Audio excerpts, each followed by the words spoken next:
The kick's power comes from the torque generated by the rotation of the hips. It's the same principle that cracks a whip. Turning the hips just a few degrees forces the foot to travel a much greater distance and creates a lot of speed as it does. The longer the leg and quicker the rotation, the faster the kick. And unlike karate, Muay Thai fighters are also taught to strike with the hard bone of the shin. A Muay Thai kick can generate roughly the same force as a baseball bat, enough to crack a rib. It works like a point of a knife. All the force is magnified by being concentrated in a small, hard area. Even if the elbow doesn't deliver a knockout, it will almost always leave a nasty cut, and often getting in close neutralizes the opponent's weapon advantage. Then, in the clinch, we bring the power of the knee to bear. Unlike the kick, which relies on rotation to create power, the knee gets its power from leverage. Pulling our opponent down as we drive the knee up can deliver up to 2.5 tons of force, enough to lift a car. It's not the arms, but the legs that drive this. Like a piston, the explosive power of the legs is capable of generating hundreds of pounds of force, all to a very vulnerable area, the soft underside of the opponent's jaw. Like the Hanuman move, the flying knee relies on the explosive power of the legs. But rather than spread the power of our blow over two fists, it concentrates it into the spear point of the knee and combines it with the force of gravity. It's the equivalent of hitting our opponent in the chest with a sledgehammer. Works on a concept called the couple. Basically, it's two levers linked at a single fulcrum, the elbow lock. And it doubles the foot-pounds of torque you can generate when compared to a single-arm lock. There's more than enough force to flip an opponent to the mat or dislocate his elbow. By using the twisting motion of the torso to drive the strike, the business end of the hardwood fighting stick can quickly accelerate to more than 25 miles per hour. On contact with the skull, the energy is enough to cause a depressed fracture. It's the same injury-producing force as being hit in the temple by a hammer. Mali relies on something called a flexion moment imparted to the neck to do damage. An average man's neck can withstand about a 140 foot-pound flexion moment. Beyond that, soft tissue and even vertebrae can be crushed. By bringing your weight down fast, this move could easily deliver twice that amount of force. And it wouldn't just end a fight. It could leave your opponent paralyzed or dead. Close, the opponent's neck is exposed. But because of the close range, the hand doesn't generate a huge amount of force. It's enough to stun, but probably not enough to cause severe injury. But replace the hand with a weapon, a stick or a knife, as you would in combat, and this could become a kill shot. The kick's power comes from the snap of the knee. The snap is created when the quadricep, the largest muscle in the body, contracts and pulls the tendon connecting to the foot over the knee.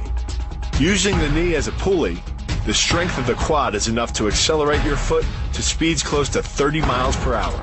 Because the area of impact is focused on a small part of the foot, it magnifies the force of the blow, making it capable of dropping 1,000 pounds of force on your head.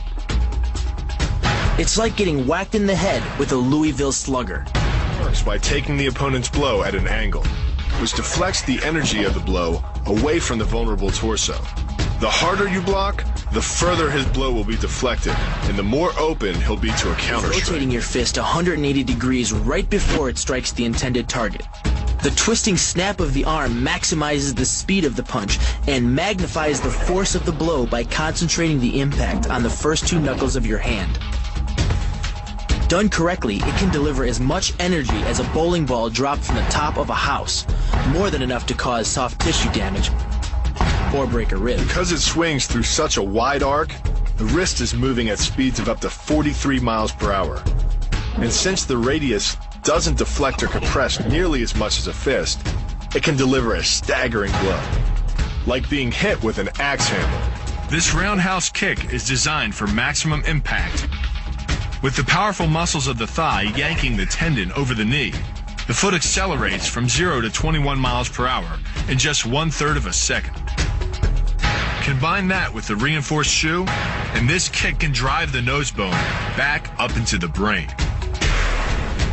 It's aimed at the largest gland in the human body, the liver. A direct hit won't just bring an opponent down. It can rupture the gland, causing severe internal bleeding.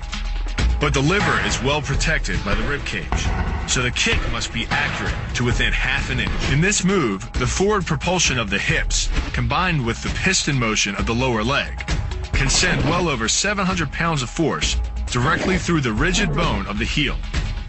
This impact won't just knock an opponent down.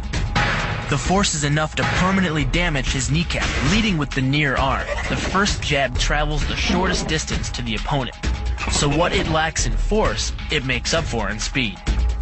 The second punch, utilizing both the twist of the shoulders and the forward momentum of the kick, can carry over 4 times as much impact. And just a few hundred pounds of force to the temple is enough to cause a knockout. This move uses the same principle as a throw in judo, off-balancing your opponent and then using his momentum to send him down. But it's much more aggressive.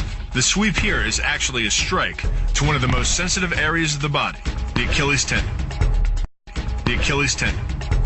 The throw works just like a crowbar, where your leg is the lever and your hip is the fulcrum. The trick is positioning your body in just the right place. If you're just an inch off the placement of your thigh and hip, the amount of energy needed to throw an opponent can more than double. But performed correctly, Uchimata requires almost no energy, yet it can deliver up to 5,000 pounds of force. If it weren't for the mat, a throw like Uchimata would be enough to cause serious injury or even paralysis. You use the strength of your legs to maintain your dominant position while you secure the choke. Just a few pounds of pressure on the collar of his gi is enough to reduce the blood flow to the brain to a trickle and end the match. Hold this move for 10 seconds and the fighter will black out. Hold it just a bit longer and he's dead. By bending the elbow across the fulcrum of your hips, you're subjecting the weak joint to the leverage of 2 strong forces: the pull of your thighs on his shoulder and your hands on his wrists. As little as 1,000 pounds of force can be enough to destroy the elbow. The leverage of the armbar can supply much more than that. The sacrifice throw is a simple lesson in conservation of energy. The stronger the opponent attacks, the further he gets thrown. It works like a catapult, where your opponent's momentum supplies the counterweight. The faster he's going, the further he's going to fly, and the harder he's going to land. That land with the side, ball, or top of the foot. The gastrizin uses the heel to deliver the blow. This alignment of the heel, ankle, lower leg complex channels some 2,000 pounds of force into the opponent. More than enough to break a baseball bat.